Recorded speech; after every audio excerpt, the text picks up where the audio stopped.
देखिए बात, स्वागत है आपका। आप देख रहे हैं गुड न्यूज टुडे और मैं अनंत भट्ट लगातार आपके साथ हूं आज सुबह 10 बजे से। और हम सब लोग इस समय बेसब्री से इंतजार कर रहे हैं बजट के पेश होने का। बस चंद मिनट और बचे हैं, मेरे ख्याल से 2 या 3 मिनट का समय है। जो ऑफिशियल टाइमिंग दिया गया है बजट पेश करने का वो सुबह 11 बजे है और वित्त मंत्री तमाम औपचारिकताएं पूरी कर चुकी हैं। बजट से जुड़ी हुई कैबिनेट की मंजूरी मिल चुकी है, राष्ट्रपति से मुलाकात हो चुकी है, पूजा अर्चना के दृश्य हम दिखा चुके हैं और क्या उम्मीदें हैं ये हम आपको बता चुके हैं। और दोनों वित्त राज्य मंत्री ने इस बजट को लेकर जो एक इशारा दिया है वो ये उम्मीद जगाता है कि बजट में सबको कुछ ना कुछ देने की कोशिश की जाएगी। और ये उम्मीद इसलिए भी बढ़ जाती है कि 2 साल से कोरोना की मार ये देश झेल रहा था, लेकिन अब चीजें ट्रैक पर आ रही हैं। संसद की कार्रवाई शुरू हो चुकी है। सीधे रुख करते हैं लोकसभा का। पहले ही सूचित किया जा चुका है कि माननीय मंत्री जी द्वारा बजट प्रस्तुत किए जाने के पश्चात इसकी प्रतियां आपको मेंबर पोर्टल के माध्यम से उपलब्ध करा दी जाएगी। आपको यह भी सूचित किया जाता है कि माननीय वित्त मंत्री जी के बजट भाषण की प्रतियां हार्ड कॉपी के रूप में उपलब्ध कराई जाएगी। अतः बजट प्रस्तुत हो जाने के पश्चात सदस्य कृपया बजट भाषण की अपनी अपनी प्रति प्रकाशन फलक से ले सकते हैं। आइटम नंबर 1, माननीय मंत्री महोदय श्रीमती निर्मला सीतारमण जी।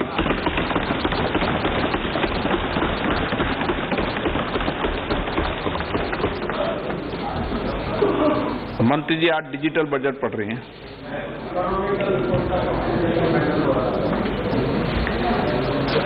ऑनरेबल स्पीकर, माननीय अध्यक्ष जी,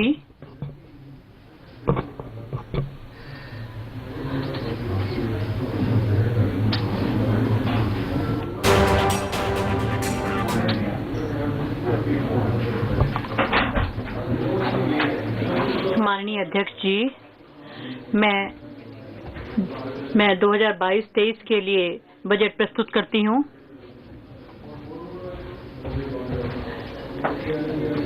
शुरू में ही मैं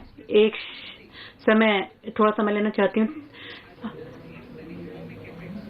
जिनको महामारी की वजह से मैं उनके लिए संवेदना व्यक्त करती हूँ, जिनको नुकसान झेलना पड़ा है और अर्थव्यवस्था की वसूली परिलक्षित होती है।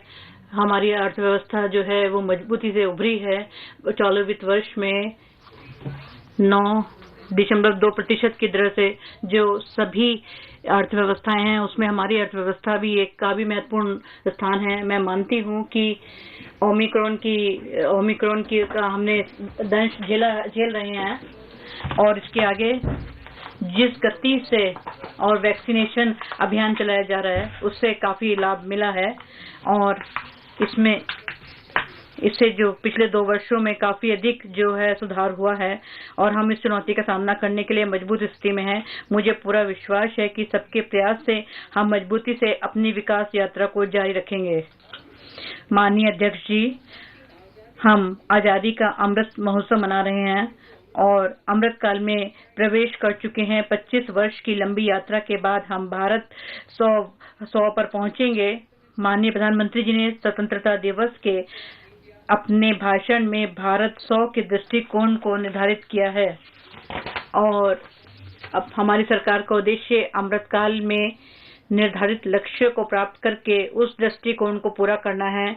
अमृतकाल में निर्धारित लक्ष्य इस प्रकार हैं: सूक्ष्म आर्थिक स्तर, समग्र कल्याण पर जोर देते हुए व्यापक आर्थिक विकास में सहायता करना है, डिजिटल अर्थव्यवस्था, फिनेटेक, प्रौद्योगिकी समर्थित विकास, ऊर्जा परिवर्तन तथा जलवायु कार्य योजना को बढ़ावा देना है, सार्वजनिक पूंजी निवेश की सहायता से निजी निवेश आरंभ करने के प्रभावी चक्र से लोगों को निजी निवेश से सहायता उपलब्ध कराना है।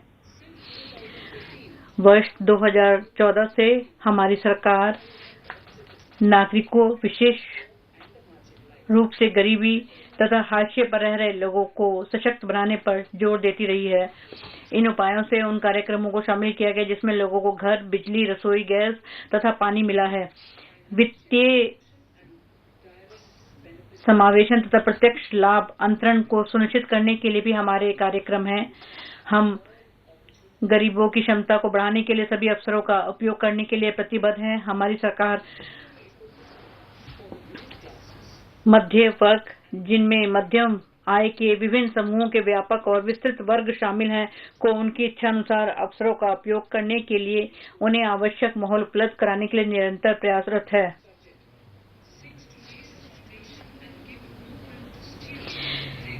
इस बजट में भारत 75 से भारत 100 तक के अमृतकाल में अगले 25 वर्ष में अर्थव्यवस्था को दिशा देने के लिए बुनियाद तैयार करने और उनकी रूपरेखा प्रस्तुत करने का प्रस्ताव किया है। इसमें 2021-22 के बजट में तैयार किए गए दृष्टिकोण को जारी रखा जाएगा। इसके मूलभूत सिद्धांत में वित्तीय विवरण, राजकोषीय स्थिति की पारदर्शिता शामिल है। इसमें सरकार के इरादे, ताकत और चुनौतियों को दर्शाया गया है। यह हमारा मार्गदर्शन करता रहेगा। गत वर्ष के बजट में की गई पहल में काफी प्रगति हुई है और उनके लिए इस वर्ष के बजट में भी पर्याप्त आवंटन किए गए हैं। The strengthening of health infrastructure, स्वास्थ्य संबंधी बुनियादी सुविधाओं को सुदृढ़ बनाना, टीकाकरण कार्यक्रम को तेजी से आगे बढ़ाना, महामारी की मौजूदा लहर के प्रति राष्ट्रव्यापी प्रतिरोधक क्षमता स्पष्ट रूप से दिख रही है। आत्मनिर्भर भारत के दृष्टिकोण को प्राप्त करने के लिए 14 क्षेत्रों में उत्पादकता संबंध प्रोत्साहन को उत्साहवर्धक प्रतिक्रिया प्राप्त हुई है। इसमें 60 लाख नई नौकरी सृजित करने और अगले 5 वर्ष के दौरान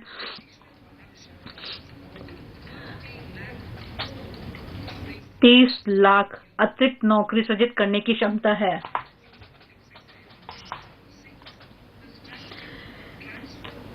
सार्वजनिक क्षेत्र के उद्यम संबंधी नई नीति लागू करने के संबंध में एयर इंडिया के रणनीतिक स्वामित्व हस्तांतरण का कार्य पूरा हो गया है। नीलांचल इस्पात निगम लिमिटेड के राजनीतिक साझेदार का चयन कर लिया गया है और LIC के सार्वजनिक निर्गम के जल्द ही आने की संभावना है। 2022-23 में अन्य के संबंध में भी प्रक्रिया आरंभ की जाएगी।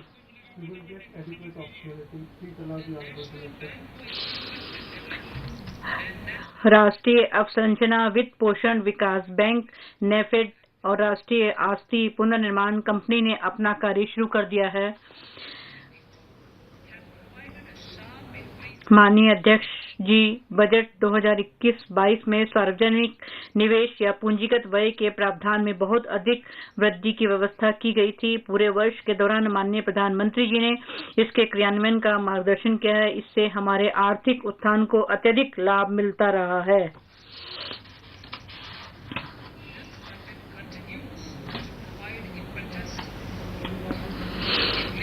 इस बजट में विकास को प्रोत्साहन दिया जाना जारी रखा गया है। इसके लिए अमृतकाल जो भविष्य के अनुरूप और समावेशी है, जिससे हमारे युवा, महिलाएं, किसान, अनुसूचित जनजाति को सीधे फायदा पहुंचेगा। और दूसरा, आधुनिक इंफ्रास्ट्रक्चर जो 100 सालों के भारत के लिए होगा और इससे बड़े सार्वजनिक निवेश समानांतर व्यवस्था की गई है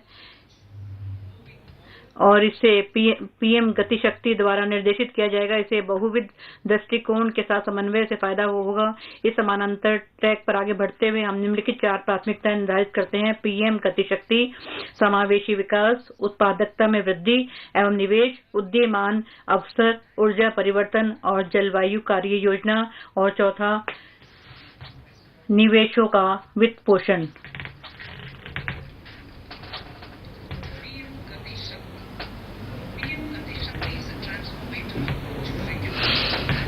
पीएम गति शक्ति आर्थिक वृद्धि और सतत विकास की दिशा में एक परिवर्तनकारी पद्धति है।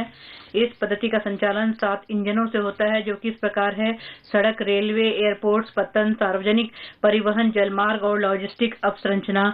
ये 7 इंजन एक साथ मिलकर के अर्थव्यवस्था को आगे ले जाएंगे। इन इंजनों की सहायता करने में ऊर्जा पारेषण, IT संचार, भारी मात्रा में जल और जल निकास तथा सामाजिक अवसंरचनाएं अपनी पूरक भूमिका अदा करती है।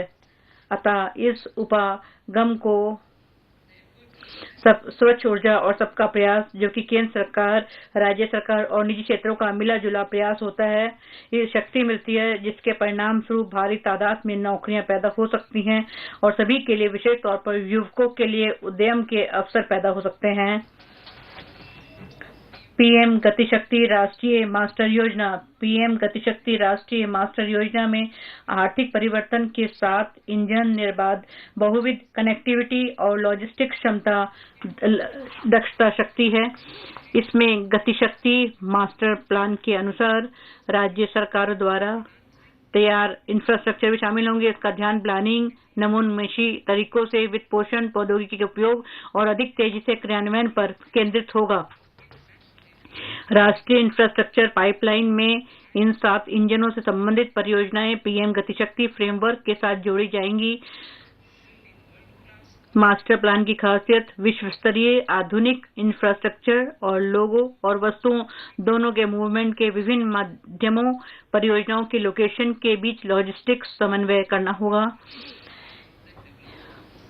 इससे उत्पादकता को बढ़ाने, आर्थिक वृद्धि और विकास में तेजी लाने में मदद मिलेगी। सड़क परिवहन वर्ष 2022-23 में एक्सप्रेस मार्ग के लिए पीएम गतिशक्ति मास्टर प्लान का प्रतिपादन किया जाएगा ताकि लोगों और वस्तुओं को अधिक तेजी से मूवमेंट हो सके। 2022-23 में राष्ट्रीय राजमार्ग नेटवर्क में 25,000 किलोमीटर जोड़े जाएंगे। वित्त पोषण के नवोन्मेषी तरीकों से 20,000 करोड़ रुपए जुटाए जाएंगे ताकि सार्वजनिक संसाधनों का संपूर्ण किया जा सके। वस्तुओं और लोगों का निर्बाध बहुविध मूवमेंट, सभी माध्यमों के ऑपरेटरों को data exchange, application programming interface के लिए अभिकल्पित एकीकृत लॉजिस्टिक्स इंटरफेस प्लेटफॉर्म पर लाया जाएगा। इससे विभिन्न माध्यमों के जरिए वस्तुएं कुशल मूवमेंट, लॉजिस्टिक्स लागत और समय कम करने, यथा समय इन्वेंट्री मैनेजमेंट में सहायता करने, उबाऊ दस्तावेजीकरण को दूर करने में मदद मिलेगी। सबसे महत्वपूर्ण, इसमें सभी हितधारकों को रियल टाइम सूचना उपलब्ध होगी और अंतर्राष्ट्रीय प्रतिस्पर्धा में सुधार होगा। यात्रियों की निर्विघ्न यात्रा के लिए सामान को लाने ले जाने के लिए ओपन स्रोत की सुविधा भी दी जाएगी। वर्ष 2022-23 में पीपीपी पद्धति में 4 स्थानों पर मल्टी मॉडल लॉजिस्टिक पार्क को आरंभ करने के लिए संविदाएं की जाएंगी। रेलवे पार्सलों में निर्विघ्न आवाजाही की सुविधा उपलब्ध कराने के लिए डॉक और रेलवे को जोड़ने में अग्रणी भूमिका निभाने के साथ साथ रेलवे छोटे किसानों, लघु और मध्यम उद्यमों के लिए नए उत्पाद और कार्यकुशल लॉजिस्टिक सेवाएं विकसित करेगा। स्थानीय कारोबार आपूर्ति श्रृंखला के लिए एक स्थान एक उत्पाद की अवधारणा को लोकप्रिय बनाया जाएगा।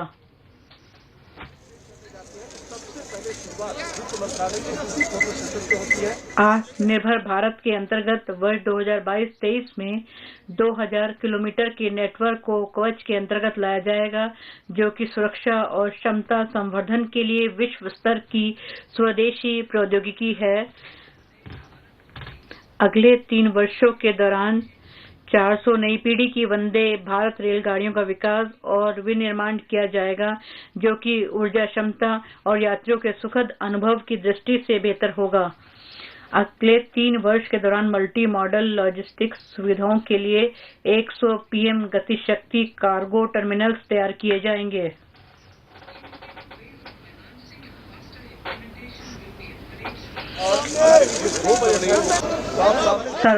बड़े पैमाने पर यथोचित प्रकार के मेट्रो सिस्टम के निर्माण के लिए वित्त पोषण, इसके तीव्र क्रियान्वयन के नए तरीकों को प्रोत्साहित किया जाएगा। सार्वजनिक शहरी परिवहन और रेलवे स्टेशनों के बीच मल्टी मॉडल कनेक्टिविटी के लिए प्राथमिकता के आधार पर सुविधा प्रदान की जाएगी। मेट्रो सिस्टम के डिजाइन, जिसमें सिविल स्ट्रक्चर भी आते हैं, में पुनः सुधार किया जाएगा। उसको भारतीय परिस्थितियों और आवश्यकताओं के अनुसार मानक स्तर पर बनाया जाएगा। जैसा कि दुर्गम पहाड़ी क्षेत्रों में परंपरागत सड़कों के विकल्प, जो कि पर्यावरण की दृष्टि से टिकाऊ हों, उसको वरीयता दी जा रही है। पीपीपी मोड के अंतर्गत एक राष्ट्रीय रोपवे विकास कार्यक्रम चलाया जाएगा। इसका उद्देश्य कनेक्टिविटी में सुधार लाना है और आने जाने वाले लोगों के लिए सुविधा प्रदान करना है, जो कि पर्यावरण को बढ़ावा देने के अलावा इसमें सघन आबादी वाले ऐसे शहरी क्षेत्रों को भी कवर किया जाएगा जहां की परंपरागत सार्वजनिक परिवहन व्यवस्था संभव नहीं है। वर्ष 2022-23 में 8 रोपवे परियोजनाएं जिनकी कुल लंबाई 60 किलोमीटर होगी के लिए ठेके दिए जाएंगे। अवसंरचना परियोजनाओं के लिए क्षमता निर्माण आयोग की तकनीकी सहायता से केंद्रीय मंत्रालयों, राज्य सरकारों, उनकी इंफ्रा एजेंसियों की कार्यक्षमता में सुधार आएगा। इससे पीएम गतिशक्ति अवसंरचना परियोजनाओं के नियोजन, डिजाइन, फाइनेंसिंग और क्रियान्वयन प्रबंधन की क्षमता में वृद्धि हो सकेगी। समावेशी विकास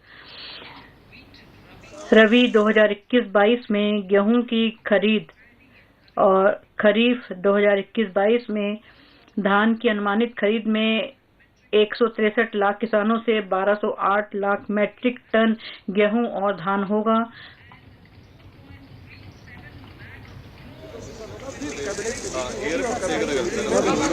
और एमएसपी मूल्य का 2.37 लाख करोड़ रुपए का भुगतान सीधे उनके खाते में किया जाएगा।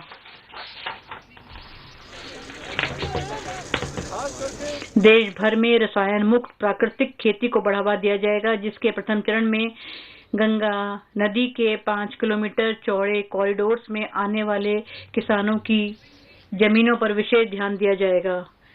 वर्ष 2023 को राष्ट्रीय कदन वर्ष के रूप में घोषित किया गया है। इससे फसलोपरांत मूल्य संवर्धन, घरेलू खपत को बढ़ाने और कदन उत्पादों की राष्ट्रीय और अंतर्राष्ट्रीय ब्रांडिंग करने के लिए सहायता दी जाएगी और तिलहनों के आयात पर अपनी निर्भरता को कम करने के लिए तिलहनों के घरेलू उत्पादन को बढ़ाने के उद्देश्य से एक तर्कसंगत और व्यापक योजना चलाई जाएगी।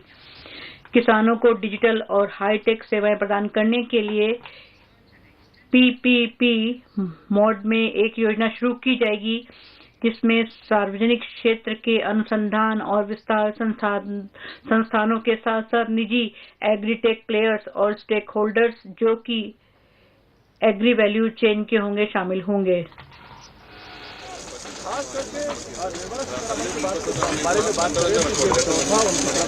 कृषि फसलों का आकलन करने, भू दस्तावेजों का डिजिटलाइजेशन, कीटनाशियों का छिड़काव करने, पोषक तत्वों के लिए किसान ड्रोन्स के प्रयोग को बढ़ावा दिया जाएगा। राज्यों को इसलिए प्रोत्साहित किया जाएगा कि वे अपने कृषि विश्वविद्यालयों के पाठ्यक्रमों में संशोधन कर सकें, जिससे कि प्राकृतिक, जीरो बजट, ऑर्गेनिक फार्मिंग, आधुनिक कृषि, मूल्य संवर्धन और प्रबंधन की जरूरतों को पूरा किया जा सके। मिश्रित पूंजी युक्त एक कोष जो कि सहनिवेश मॉडल के अंतर्गत तैयार किया होगा के लिए नाबार्ड से सहायता प्रदान की जाएगी। इसका उद्देश्य कृषि और ग्रामीण उद्यमों के लिए स्टार्टअप्स जो कि कृषि उत्पाद मूल्य श्रृंखला के लिए संगत होंगे को वित्त पोषित करना है। इन स्टार्टअप्स के क्रियाकलापों में अन्य बातों के अलावा एफपीओ की सहायता, कृषि स्तर पर किराया आधार पर किसानों को विकेंद्रीकृत मशीनरी उपलब्ध कराना, प्रौद्योगिकी जिनमें आईटी आधारित समर्थन शामिल कार्य आएंगे। 44,605 करोड़ रुपए की अनुमानित लागत से केन बेतवा लिंक परियोजनाओं को लागू किया जाएगा। इस योजना का उद्देश्य 9.8 लाख हेक्टेयर कृषि भूमि में सिंचाई की सुविधा उपलब्ध कराना, 62 लाख लोगों के लिए पेयजल की आपूर्ति करना, 103 मेगावाट हाइड्रो और 27 मेगावाट सौर ऊर्जा का उत्पादन करना है। इन परियोजनाओं के लिए संशोधित अनुमान 2021-22 में 4300 करोड़ रुपए, 2022-23 में 1400 करोड़ रुपए का आवंटन किया गया है। Honorable Speaker, sir.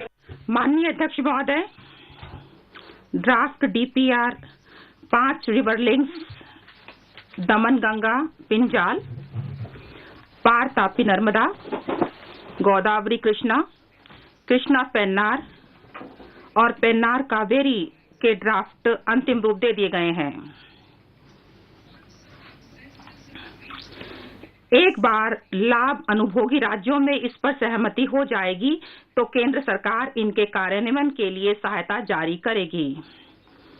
उन किसानों के लिए जो फलों और सब्जियों की उपयुक्त किस्म को अपनाने के लिए और उत्पादन और फसल कटाई को यथोचित तकनीक का प्रयोग करने के लिए किसानों की सहायता हेतु हमारी सरकार राज्य सरकारों की भागीदारी से एक व्यापक पैकेज तैयार करेगी।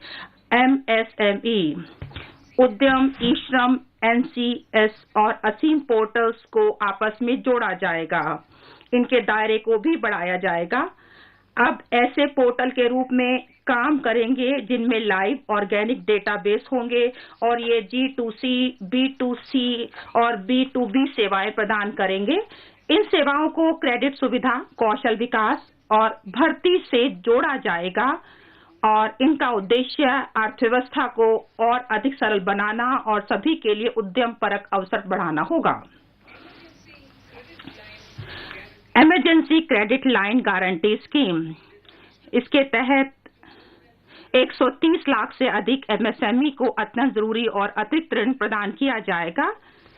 इससे उनको इस महामारी के प्रतिकूल प्रभाव से राहत मिलने में मदद मिलेगी। हॉस्पिटैलिटी और इससे संबंधित सेवाओं, विशेषकर जो कि सूक्ष्म और लघु उपक्रमों के द्वारा दी जाती हैं, को अभी भी महामारी के पूर्व के स्तर तक अपने कारोबार को ले जाना है। इन संदर्भों पर विचार करने के पश्चात ECLGS को मार्च 23 तक बढ़ाया जाएगा और इसके गारंटी के दायरे को 50,000 करोड़ रुपए से बढ़ाकर कुल 5 लाख करोड़ रुपए तक कर दिया गया है।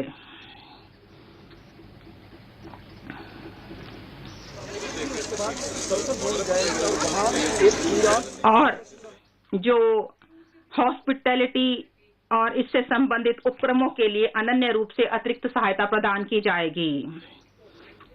Credit guarantee trust for micro and small enterprises CGTMSE scheme को पुनर्जीवित किया जाएगा और अपेक्षित धन लगाया जाएगा।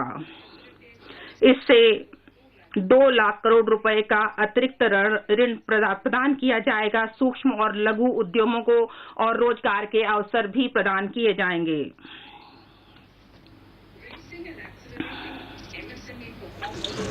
Raising and accelerating MSME performance को 6,000 करोड़ रुपए के 5 वर्षों में प्रोग्राम को से शुरू किया जाएगा और इससे MSME क्षेत्र को और अधिक प्रतिशोधन क्षमता से युक्त, प्रतिस्पर्धात्मक और सक्षम बनाया जाएगा। कौशल विकास कार्यक्रमों और उद्योगों के लिए भागीदारी को नई दिशा दी जाएगी, जिससे कि कुशलता के आयामों को लगातार बढ़ाया जाएगा और इनसे स्थायित्व और रोजगार की क्षमता भी बढ़ेगी। और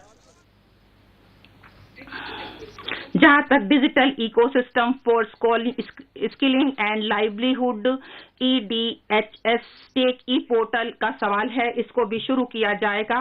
इसका उद्देश्य नागरिकों को इस प्रकार से सशक्त बनाना है कि वे ऑनलाइन ट्रेडिंग के माध्यम से अपनी कुशलता का विकास कर सकें, फिर से हासिल कर सकें और अपनी कुशलता का उन्नयन कर सकें।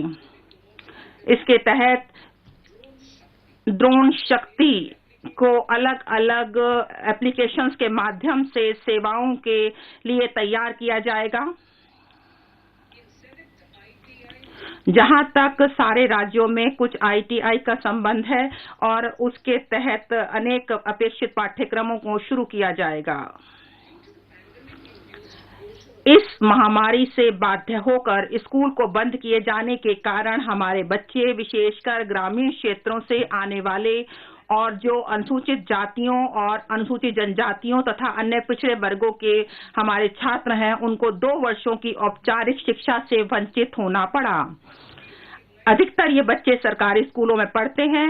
हम अनुपूरक शिक्षण दिए जाने और शिक्षा हेतु एक उत्थानशील तंत्र तैयार करने की जरूरत को स्वीकार करते हैं।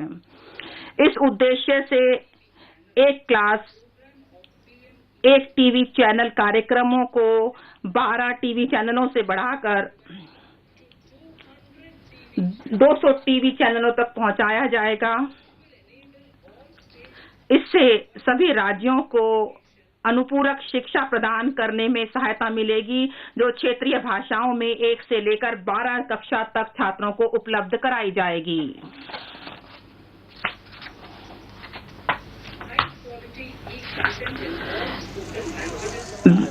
व्यवसायिक पाठ्यक्रम के तहत अत्यंत महत्वपूर्ण चिंतन कौशल को बढ़ावा देने और रचनात्मकता को स्थान देने के लिए वर्चुअल पाठ्यक्रमों और समकालीन शिक्षण प्रवेश के लिए 15 स्किलिंग ई-लैब्स की स्थापना की जाएगी और ये ई-कंटेंट के माध्यम से किया जाएगा और अध्यापकों को सशक्त किया जाएगा कि वह शिक्षण के माध्यम से अच्छी शिक्षा इनको उपलब्ध करा सकें। एक डिजिटल विश्वविद्यालय की स्थापना की जाएगी ताकि छात्रों को सभी प्रकार की शिक्षा उपलब्ध हो सके। पूरे देश में और विश्व स्तरीय गुणवत्तापूर्ण सर्वसुलभ शिक्षा देने के लिए एक डिजिटल विश्वविद्यालय की स्थापना की जाएगी। यह अलग अलग भारतीय भाषाओं में उपलब्ध होगी और आईटी फॉर्म्स में होगी और जो विश्वविद्यालय है वह हमारे नेटवर्क आधारित हब स्पोक मॉडल पर बनाया जाएगा, जिसमें हब भवन अत्याधुनिक आईसीटी विशेषज्ञता से युक्त होंगे। देश के सर्वश्रेष्ठ सार्वजनिक विश्वविद्यालय और संस्थान हब स्पोक के नेटवर्क के रूप में सहयोग करेंगे। जहां तक नेशनल डिजिटल हेल्थ इकोसिस्टम के लिए एक ओपन प्लेटफॉर्म चालू किया जाएगा। इसमें चिकित्सा कर्मियों एवं स्वास्थ्य सुविधाओं, अद्वितीय स्वास्थ्य पहचान, कंसेंट फ्रेमवर्क और सभी के लिए स्वास्थ्य सुविधाओं की उपलब्धता को डिजिटल रूप से दर्ज किया जाएगा। इस महामारी ने सभी आयु वर्ग के लोगों में मानसिक स्वास्थ्य की समस्या बढ़ा दी है। गुणवत्तापरक मानसिक स्वास्थ्य परामर्श एवं देखभाल सेवाओं तक बेहतर पहुंच को स्थापित करने के लिए एक नेशनल टेलीमेंटल हेल्थ प्रोग्राम शुरू किया जाएगा। इसमें 23 उत्कृष्ट टेलीमेंटल हेल्थ सेंटर्स का एक नेटवर्क होगा, जिसमें NIMHANS का एक नोडल सेंटर के रूप में काम करेगा और international institute for information technology Bangalore तकनीकी सहायता उपलब्ध कराएगा। नारी शक्ति को हमारे उज्जवल भविष्य के लिए एक अग्रदूत के रूप में महत्व दिए जाने की बात को स्वीकार करते हुए इस अमृत काल के दौरान हमारी सरकार ने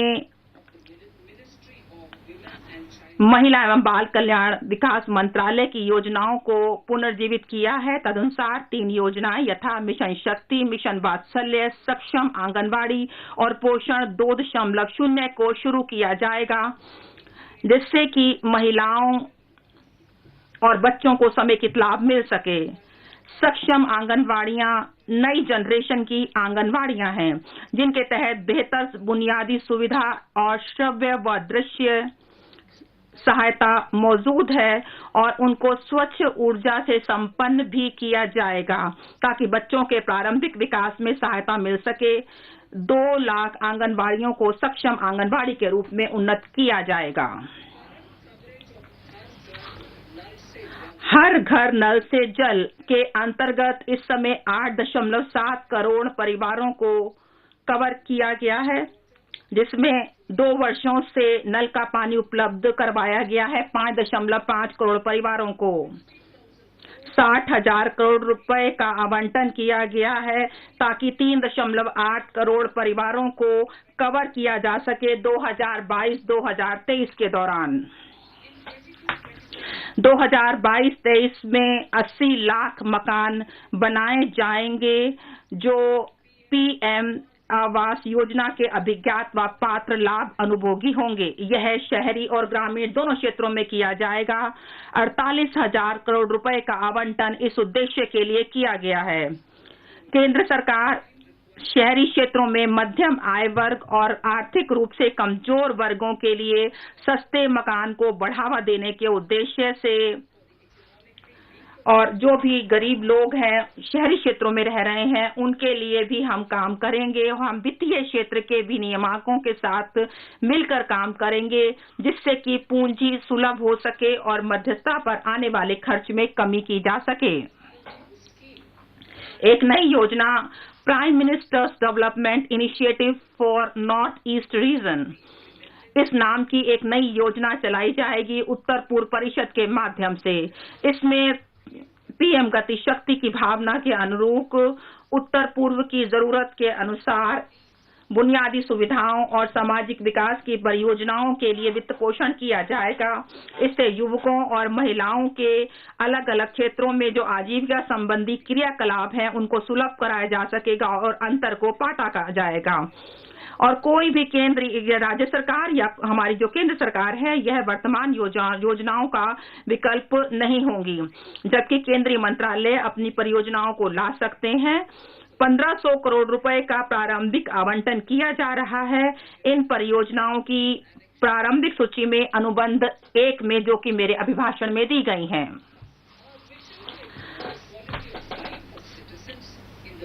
देश के अत्यंत दुर्गम और